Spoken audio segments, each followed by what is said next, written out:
Good morning and welcome to the NBA Daily for May 15, 2026. I'm Dave DuFour here with Zena Keita and Marcus Thompson. Coming up, we go deep with Marcus on the Wolves and Spurs series. We hit the Cavs and Pistons, and we talk about Steve Kerr re-signing with the Warriors and whether they're going to get LeBron James.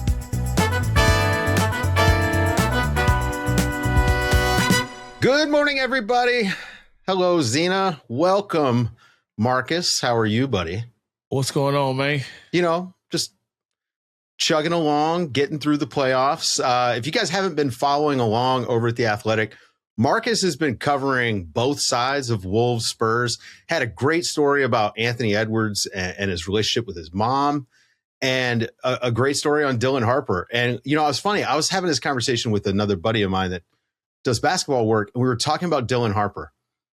That dude plays like a guy who had an older brother that was just beating him up all the time. Like I compared him to John Jones. You know, John Jones has two brothers in the NFL. Like, of course, that dude knows how to fight. And like when you watch Dylan Harper play, it kind of plays like a guy that got picked on a little bit by somebody that, you know, maybe was better than him for a large portion of his life. But he plays older, and that has to come from the big brother thing, right?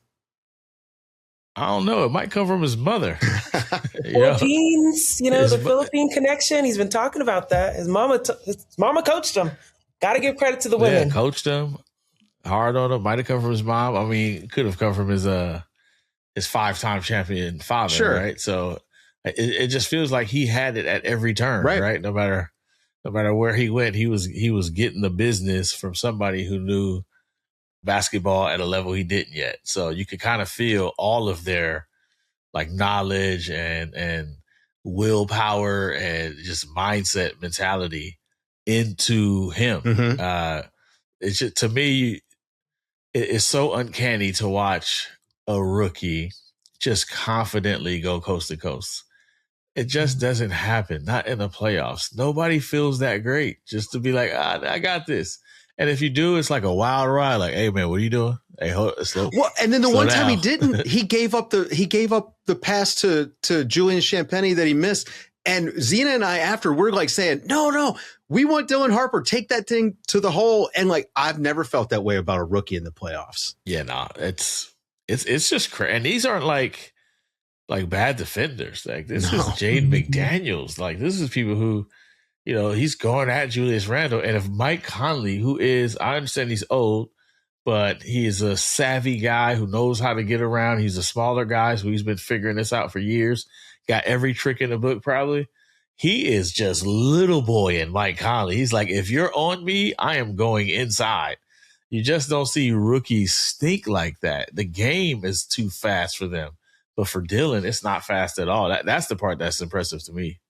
Yeah, you talked on like in your story about the Kawhi comparison, and I was looking at Dylan Harper, and it's between Kawhi Leonard's build and the confidence and the casual way that he was cooking as a rookie back in 2012. I'm also thinking about like Cade Cunningham and his build and how he gets to his spots as well. But I was curious how you came up with the Kawhi particular comparison of Dylan Harper. Like what kind of characteristics came to mind for you? Well, I was mostly thinking, like, you know, as you would know well, Zena, when you got a dynasty, it's hard for rookies to get like a shot. And the Spurs were good for so long. Yeah. I started thinking like, who's the last rookie to get like burned? And you really had, it was Kawhi, right? Mm-hmm. In the playoffs, it's tough to throw a rookie in there. So then you go back and it's the same type of qualities, right? It's, you know, they have different games. They do know how to use their bodies. But to me, it was just more like the composure and the patience and like this kind of like almost unearned trust in their skill, right? This like NBA ability, you know, or just basketball ability, you have to earn it at every level.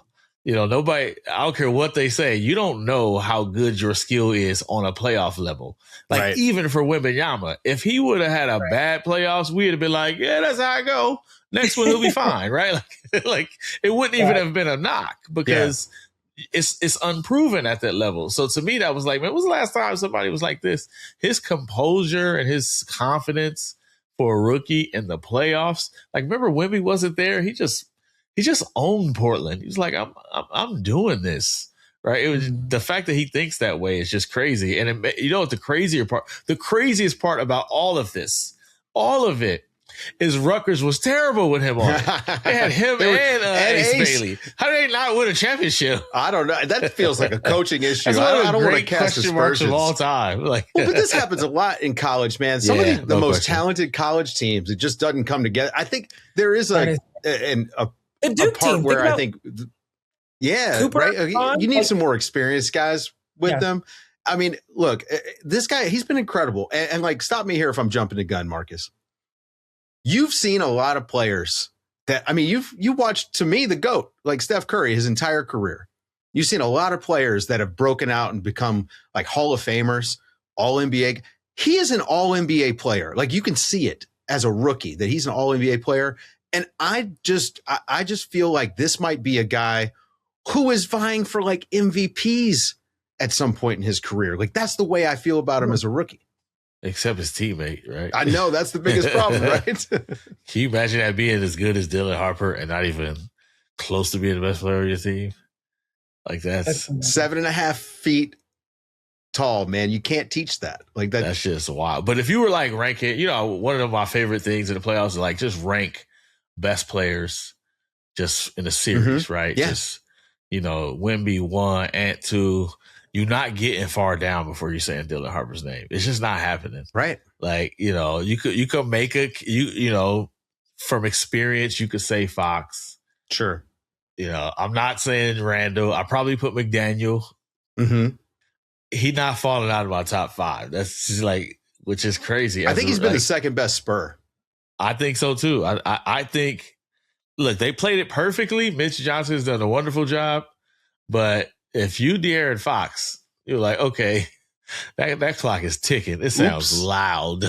It is loud. It's like a bug, like a Wile E. Coyote bomb about to go off, right? It's like, you know, this dude is coming for my spot. Yeah. I just love the fact that everyone on this team, like, I love that Carter Bryant said if he wasn't on this team, he would be Rookie of the Year anywhere else, right? That goes exactly in line with what you all are laying out. And, you know, I like what Wemby was saying about his body awareness, because that, to me, that is the highest compliment from someone that can do the splits and cares about his body so much at such a young age. And we know that we've heard vets around the league I was about to be like, you still doing the splits? Okay. First and foremost, I don't know what. Chill out. Chill out. Okay. You don't need anybody imagining things, all right? I'm just saying, we've seen Wemby's flexibility, and we know that he does the work. He is so diligent about calling up vets. What do you do to take care of your body, et cetera? So for Wemby to be saying that as well, like, I don't know if we've really learned about Dylan's care for his body, but also like how he's using his body. I think that's why I got the Cade Cunningham comparison of just like Cade knowing how he takes up space out on the court and how he can slither by people despite him having a larger frame. But what do you make of the body awareness comment and how that helps him down the line? As you said, imagine 5 years from now, how that can help him. You know, the Cade part makes so much sense to me because Cade is one of those players, they'll do a move and they'll just go with like a basic like layup, like a finger roll, right? Where generally you'll be worried about it getting blocked, but it's like they know I'm big. I got my shoulder there. I don't need. It's just like I'm not trying to break the rim. I'm just gonna spin, get you to my spot, troop, and there's nothing you could. They play like they know there's nothing you can do about it because once I get my body between you, like you can't get there. Which that's where I get the K. I'm gonna drive, I'm gonna spin, I'm gonna get there, and I'm gonna get to the rim. I'm gonna do all this work, and I'm just gonna simply lay you. Because there's nothing you can do about it, almost mercifully. I definitely feel that from Dylan. Like Wemby's comments, you know, just to be honest, you know what it struck me as? I'll be like, that's the most Wemby answer of all time.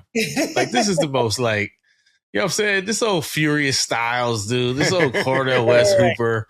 Like, he's like, you know what really impresses me? How he uses his body. I'm like, okay, Are you saying that you want him to hide his emotions? No, I'm just saying it was just like philosophical. Most people be like his poise. He's like, the way he uses his body. Yeah, it's like, okay, you just read a book. I got it. Like, it was a very Wemby answer. I was like, that's deep. The answer for that is he's French. That's what that is. Yeah. I was gonna let you say that, Frenchman. Well, all right. What do you think about the series, man? Like obviously Minnesota wasn't at full health coming in.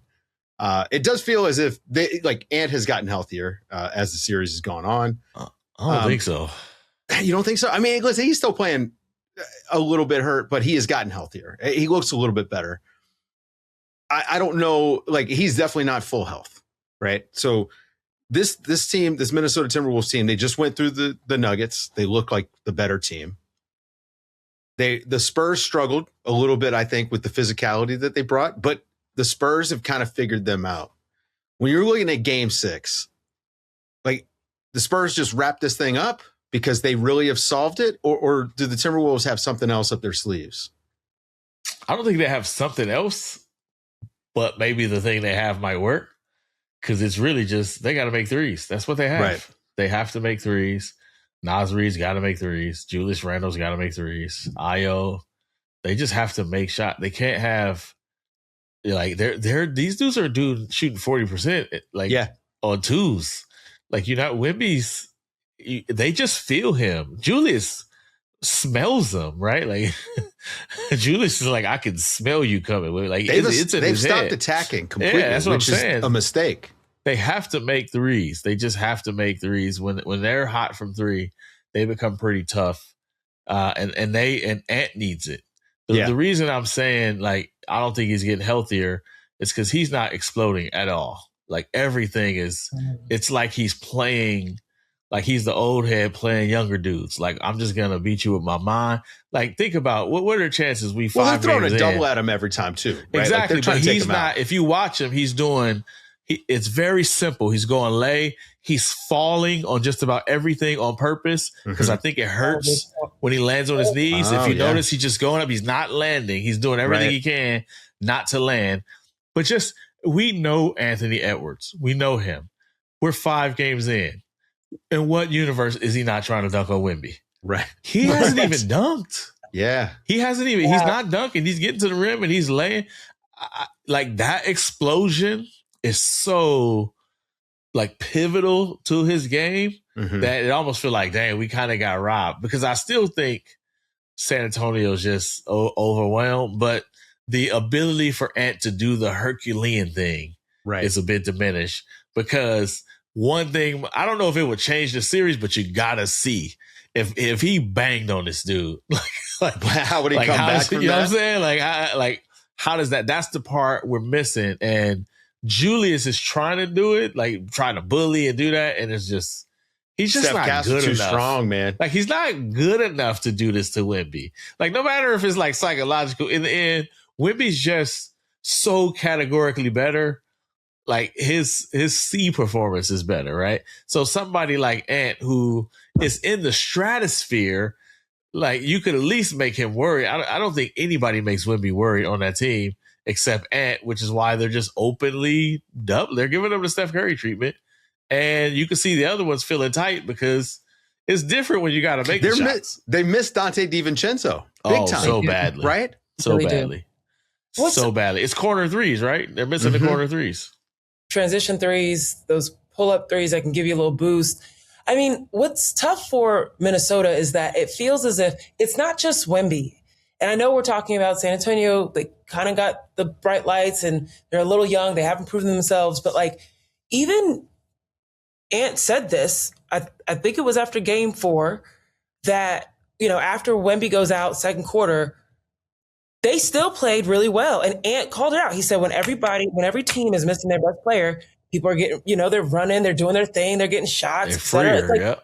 Then he came back and he still dominated them, had 27 the next game. So it's like, Wemby or not, I don't see a world in which Minnesota right now has enough, especially with an Anthony Edwards that's not dunking on bodies every time he gets into the paint.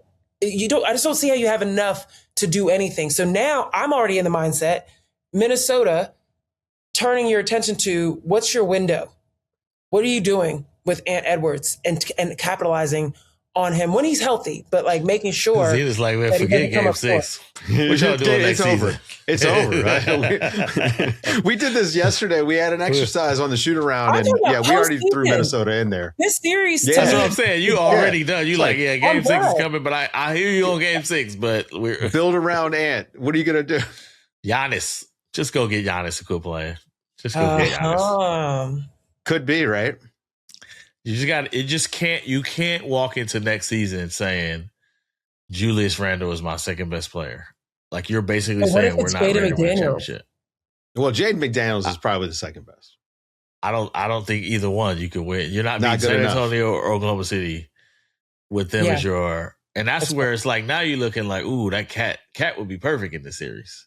So it's like, ooh, that would kind of hurt. Like if you had I bet it hurts, especially when you're watching what he's doing in New York, and he's operating as an offensive hub, and really like making everybody's life easier. Mm.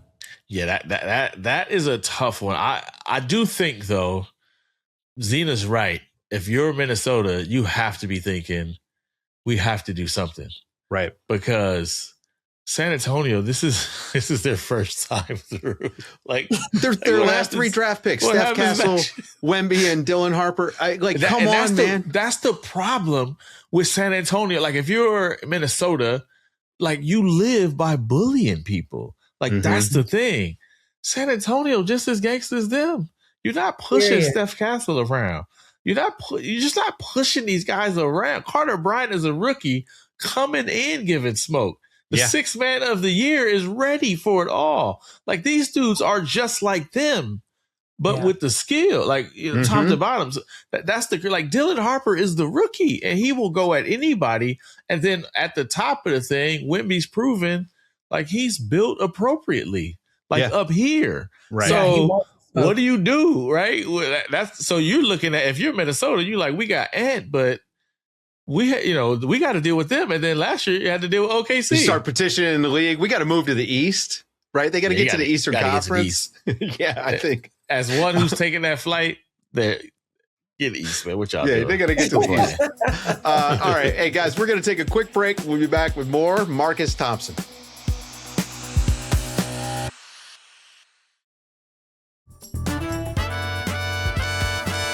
Okay, Marcus, Cleveland, Detroit.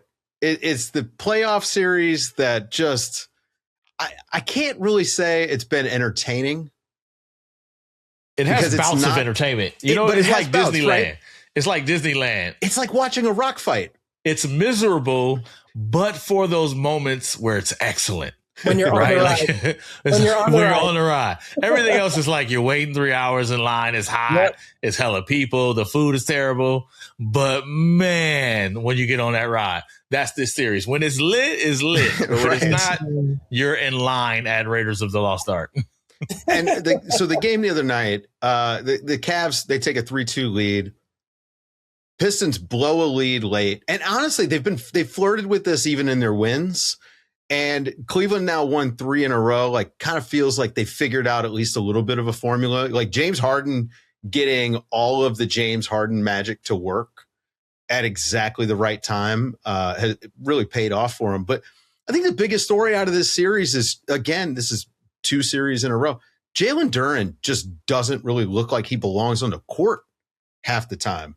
We've kind of harped on this quite a bit because, thinking about the summer, obviously he's got a contract extension coming up, and man, he has looked borderline unplayable against the Cavs in the last few games, man. I don't know how clued in you've been, but that is to me the biggest story of the series. Man, on the list of people who losing money this playoffs, Jalen Duren is up there. Oh man. I think the only person who's at first I gave him a pass in the first series. Sure. So to me, it was like Io losing money because I'm not playing after that 43-point game. I'm like, I'm dropping 43, and I'm like, oh my calf, this done. Is all you're gonna remember. Yeah, you gonna remember that? Like, nope. So, but the worst than that, like the first one felt like a matchup. Yeah. Like sometimes you get a bad matchup, right? Wendell Carter is like very kind of complimentary. Like you could see how like why he would be able to thwart him. He's a better shooter. Like he's essentially who Jalen Duren needs to become, right? But this one, like, well, you can't. These are supposed to be the guys that he's big enough to handle, right? And plus, it's a big series, right? They're running Jared Allen and Evan Mobley out there, right? Not to mention, like, Strus is big as a 3. So, like, this is a series where you already play big. And he just, like, Paul Reed came in like, hey, I'll cook these dudes. Like, I'll do it if you won't do it, right? Like, well, the biggest boost they got, Beef Stew comes in the game, hits back-to-back threes, right? He provides shooting and rebounding, which is more than Duren has done. And then Paul Reed with all the activity. And, I mean, he closed the game. He played the last 17 minutes of the game, but didn't play for the first 3 quarters. You know, here's the question. Is this actually Duren's fault, or should we have known it was a lot to ask for him to go in here and be like, hey, I know you average 15. Yeah. But we need you to go be like the release valve for K, because it feels like shooting. He was put in position, like he was set up to fail in the sense. On a shrunken floor. Zena, we've been on this all year with Detroit. Yes, we have. They often played Asar and Jalen Duren playing together on the defensive end has been great, but nobody can shoot. Asar's so good defensively, like it feels like it's worth it, but like somebody got to get a bucket. That's right. And when you've got Dennis Jenkins, a guy that started the year as a 2-way player, that's worked his way up. He a hooper though. He is a hooper. He's a baller, absolutely. But you got to think about, he ain't making the money that the guys that are supposed to be, right, scoring the ball are making. And I just think about Jalen. I do feel like there's a factor of he is young, and this is his first big moment in the bright lights kind of thing. Yeah. However, there's also a level of like confidence and pride that you have to have of you've been tasked with this, right? Like people are looking to you and they believe in you to be able to do this. And I'm just trying to figure out, like, JB Bickerstaff, this is the guy that when he speaks to you, you feel it. You want to run through a wall for that man. And you're particularly playing against the Cavs. And you're thinking like Jalen Duren, like you are supposed to be the man in the middle that is holding it down, even not from just a physicality perspective, but just from an enforcement. Like, I don't care if you can't score the ball, but there's efforts of set a hard screen. Let people feel it, right? And that's what we're also not seeing. Have your hands up. Rebound. Right. How about have your hands up? He dropped a pass out of bounds. And there was no one in the paint. Yeah. We're on the same page. That's the part that I'm missing from him is like, it's one thing to ask him to be a 20-point, 10 rebound scorer alongside Cade every night. But it's a whole different thing to be like, we believe in you to be able to just show up. And we're not seeing enough of that. You know what's crazy? You know what Detroit needs? I'm going to say this, Zena, I think you'll agree with me, but I'm not sure. Ooh. They could really use Draymond Green. Okay, they can't play another non-shooter, but yes. No, they will have to do something, but who's going to show Jalen how? Like, it's not ability, it's the speed and the scheme. Like, he's late on rotations. It's like, it's not like, you know what I'm saying? Like, it's coming There's pretty a lack fast. of activity. Yeah, he's in all these pick and roll. Like, you could see him kind of like, oh, I got to go here. Like, it's his first time doing that, and they don't have that guy there. Yeah. You know what I'm saying? Like, they would have to figure out the whole situation of like spacing on the floor and shooting. But I mean, I feel like Cade and Jalen could use a Draymond. Somebody get Cade off Dylan the Brooks? ball. Dylan Brooks. I don't know if Dylan Brooks could teach Jalen how to play defense, to quarterback a defense. He needs somebody to teach him how to quarterback a defense. If you're gonna be in the back of one of the best defenses in the league, like that playoff basketball, people don't understand. It is different, man. You run something game 1 and 2, they're not letting you do it again. Like, think about a scenario 2 months ago where I tell you that the Pistons close out a game that goes into overtime with a 2-way guy, Dennis Jenkins, Karis LeVert, and Paul Reed. You would think something catastrophic happened. I mean, like you would honestly be like, what happened to Jalen Duren? I mean, and the truth is, he just been played off the court. But look, like the end of them games, right? We've seen James Harden do this a gazillion times. You know what he's doing. He's hunting Duncan Robinson or Tobias Harris. Like, you can't just let him do it. Like, you just can't. Oh, and live with it. So, like, you need somebody back there to blow that scheme up, right? Yeah. That's what they did. They're just letting. And I get it. You know, it's not a bad strategy to be like, I hope James miss. But once he's making it, it probably becomes a terrible strategy because this is what he does, right? Yeah. It's like they can't figure out. They're just like, we're going to do the same thing we've been doing. And it works often. But now you get to this level. And what if they make the next round, right? Just say somehow they survive. They win the last two. They get there. How they guard the Knicks?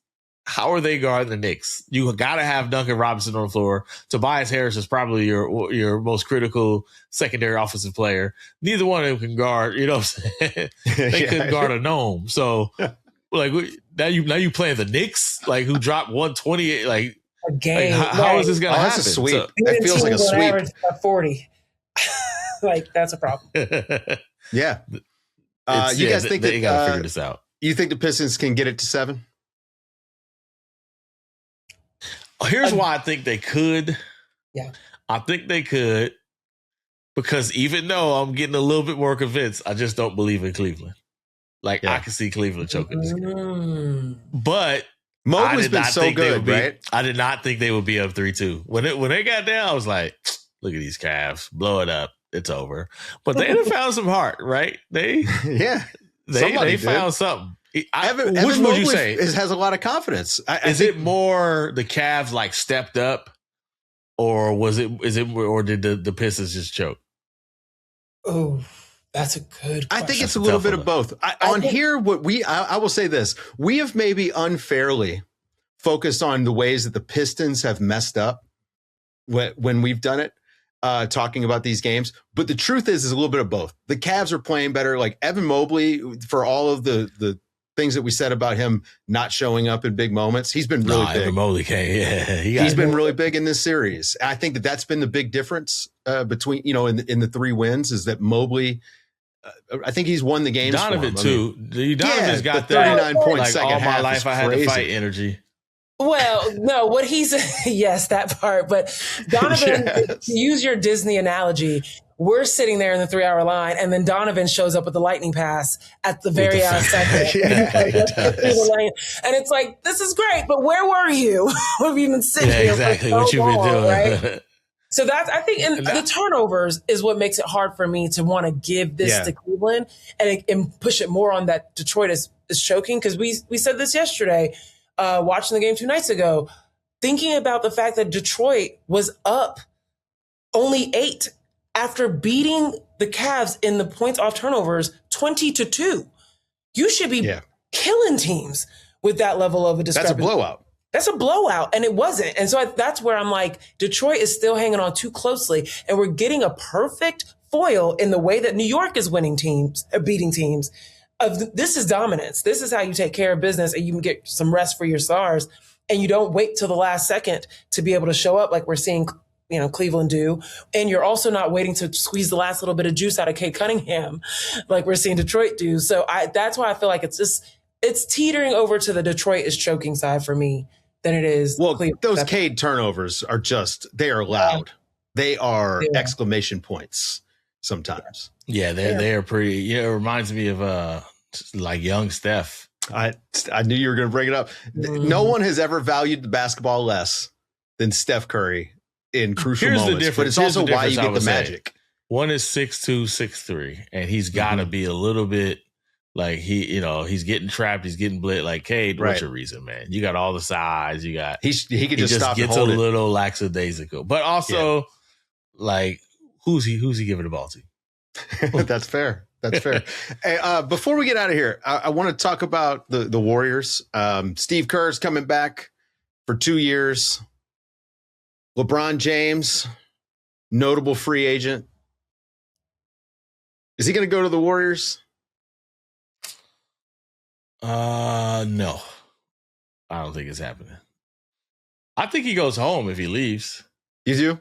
Yeah. I've been saying, what about the Knicks? If the Knicks don't win the title, what about the Knicks? Why would the Knicks do it? Why wouldn't they? Because they're right there. Oh, I don't know. I think you put LeBron on that Knicks team, and I think that they're in better shape. Yeah, I could see it as long as you don't have to give up anybody, and they wouldn't. But, right. Yeah, that Brunson, LeBron, and Cat just feels like that's a lot. That's just made for like a page 6 story at some point. Like I don't know what's gonna happen. But I'm just thinking about the book. The LeBron book. If it finished up with like 2 seasons at MSG, kind of works. I don't know. I feel like Cleveland. I feel like the Knicks about to make the final. So you're probably right. If the Knicks make the finals, they are making the finals, and then they're a LeBron away. Mm-hmm. Like I could see that. I could see that. Yeah. And does he really want to go home again? I don't know. No, I'm trying to work this angle. I think that Cleveland is interesting, right? Cleveland's interesting, of course. I'm gonna speak it into existence. All right, what are the Warriors gonna do this summer? They got the number 11 pick. I'm assuming they're gonna use that in the drafts. I don't know. They might shop that thing. It's so many good players out there that the pick has value. Mm-hmm. But if you're the Warriors and you had number 2, number 7, and number 13, and starting next year you have none of them, right? I mean, Moses Moody is coming back from a knee injury, but like, do you really roll the dice out of like if it was out of 3? You evaluate like heck and you pick your 3, or you pick one of the 3. Yeah. It could be 10. Like right. You just never, you know what I'm saying? Like who could it be? I'm curious. I think, especially because of the age of their team, it might be a more valuable pick for them if they can like maybe trade down and get another player, right? Mm-hmm. But they could also just fall in love. Like what's the kid from Tennessee? Ament, right? I don't know if he'll be there at 11, but he's got a bit of that Kuminga athleticism, but a bit higher skill, especially with the shooting. Mm-hmm. So like they need somebody, no matter what, they need somebody who can come in and play. They don't need they need a guy at the end of the bench. They need a Dylan Harper, like obviously not that level of player, but somebody who you could feel like, hey, he's in the rotation. He's going to play. If they get that, if he's a rookie, then they're good. But they definitely need somebody who can play. Because remember, Jimmy's not starting the season. Right. And who knows if Porzingis is even on the team or not. But you got to wonder about how often he plays. And you can't play Steph 70 games. You shouldn't do it. You should only play him 50. That's 30 games. Somebody else got to carry the team. You know what I'm saying? So they need... Well, you got Brandon Podziemski in-house. Will you? I don't know. I want to see Cornrow Brandon. You know what I'm saying? I want to see Cornrow Brandon. Like maybe it's different, right? Maybe he got his cornrow, he got the braids. Maybe he out here cooking dudes. I don't know. I don't know. He should shave. Actually, that's the better move to go. Like if you want to improve your game, I do feel like he's one of as valuable pieces. He's a good sweetener in a deal, and I know that you just know the Warriors want a deal, right? They want to do something. So the reason I don't know if he'll be there is because number one, he's probably going to want a pretty big extension, right? Probably, I don't know, judging by the braids, maybe a bit more than the Warriors want to give. But that dude possibly got some braids. Like, hey, this money coming, God forbid baby. Like, anybody does anything to their hair when Marcus Thompson's around. No, come on, people do their hair. Come on, man. You know how I feel about the guy having braids. Hey, if I was coming to somebody and I know it's coming, I'm going crazy too. Like, man, it's like I might not tell you I'm rich, but there will be signs. I'm gonna change a little bit. I'm gonna change. So I do feel like if they do go for somebody, and I'm just not gonna mention the player that is always mentioned just because I'm so exhausted by it. But Pods is he's a player that's good enough. You get him for 1 year. You can, almost make good, see if, hey, do we want to pay this guy or not? Like he just feel like a good sweetener. So you got Pods, you got a pick. Anthony Davis might be available. You know what I'm saying? Attach him to. What about Paul George? I mean, you could probably get Paul George, right? Like high level role player. I think the one thing we all should agree they shouldn't get is somebody over 35. Yeah, no, please don't. Yeah. Listen, Zena's been calling it the retirement home. I was going to say, it only feeds into my retirement home theory of just like, this is, everyone knows the Golden State Warriors, the players vote. It's the best organization to play for. Your family's taken care of. You're taken care of. They're rehabbing and everything. You know, their health aspects are amazing. This is where you want to go if you're trying to sunset. This sounds like one of the nursing home ads. We're the place. We're a good place for mom, right? Like, send grandma. Yeah, you can. Hey, look, you can sail right up to the arena. And the food's great too, we'll y'all. Take good care of her. We got shuffleboard out back. We treat our people like family. We do. I don't know. They could listen. You could put together a pretty sick old man team if it was like Draymond, Steph. Get KD, get LeBron. Still won. I just want to put that for the record. That they did the old heads versus the young ones, and the all-star team still won. I know y'all not old like me, but the thing about being old is not that you can do it. It's that there's a price for doing it. That's right. You know what I'm saying? Like, you can't do it. You can't. Listen, none of these guys can do it 70 games a year. It, but you know what I'm saying? You're going to have to pay for it. And it's going to be tough to keep them dudes fresh till April. For every old person you add, it's going to be harder to be fresh come April. That's another guy who you got to have a replacement for because he need to sit down somewhere. They need to say, I'm telling you, Mike Dunleavy needs to be like, hey, Steph, you're not playing 20 to 30 games. Like, we're just going to schedule this. You're not playing. We need, there's no season if you're not fresh at the end. So you're not playing, right? Yeah. And you probably have to do it. You're already doing it with Jimmy, right? You definitely got to do it with Porzingis. You should do it with Draymond, right? And if you have Paul George, that's another guy. You basically got to get a second unit, like a second line, like in hockey. They need a second unit. Like they legitimately, they have to join the rest of the NBA. And they got to be a 10 to 12 player team. That's just the only way forward for any of these teams. To be fair, 10 to 12, Lindy Waters was in their rotation not that long ago, and Lindy Waters is playing blowout minutes only. For I like LJ Cryer, but come on, right? There is a difference. That's true. It's not quite literally just bringing up Santa Cruz every night. It is a second unit. Yeah, I get you. Yeah. Yeah, you're in a situation like Minnesota where they just keep pulling dudes off the bench. It's like, hope he's hurt. Yeah, Io, where you at? Oh, Terrence Shannon. Like, they just keep pulling dudes off the bench. Like, then you're like, where are these guys? Oklahoma City's got 9 of these guys. I'm like, where is Aaron Wiggins? Where is Isaiah Joe? AJ Mitch is just taking all the minutes, and honestly, Wiggins and Isaiah Joe should be Golden State Warriors next year. Oh, Isaiah Joe's that dude is. That dude is the truth, man. Yeah. Send the 11 and he loves shooting and chase. Send the 11 pick. I think you can trade down with OKC, try to get Aaron Wiggins or try to get Isaiah Joe. Congratulations. There you go. That's who I would go for. I'll go for Aaron Wiggins. I like that dude, man. He a hooper. Anybody that plays in OKC is in the rotation for the Golden State Warriors. Every single guy on that roster would play. What you give up for AJ Mitchell? Ready to go. AJ Mitchell, man, that's 4 firsts maybe. That guy is $3 million a year. He might be the most valuable contract in the league. He should put if I'm him, we going to court. Oh, he's renegotiating for sure. You're not locking me into this. They are too smart to let that happen. Oh, I bet they do. I bet he gets a pay increase. Watch. He'll get an extension, but he gonna get these next 3 years. That's not happening. NBA, there ain't no way they doing that. He's gonna get that money. All right, we got to get out of here. Thank you, Marcus, for hanging out with us, man.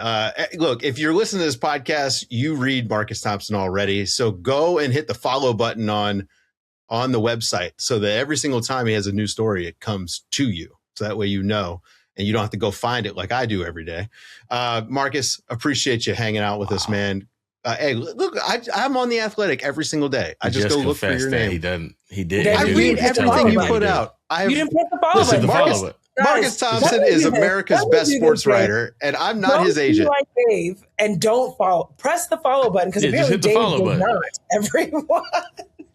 I have to read going everybody. To the search bar and typing in my whole name. I'm definitely not doing that. No, but I have to read everybody, so I'm just reading it anyway. Anyway, Marcus, Appreciate you, man. Thank you for hanging out. Anytime. Thank you, Zena.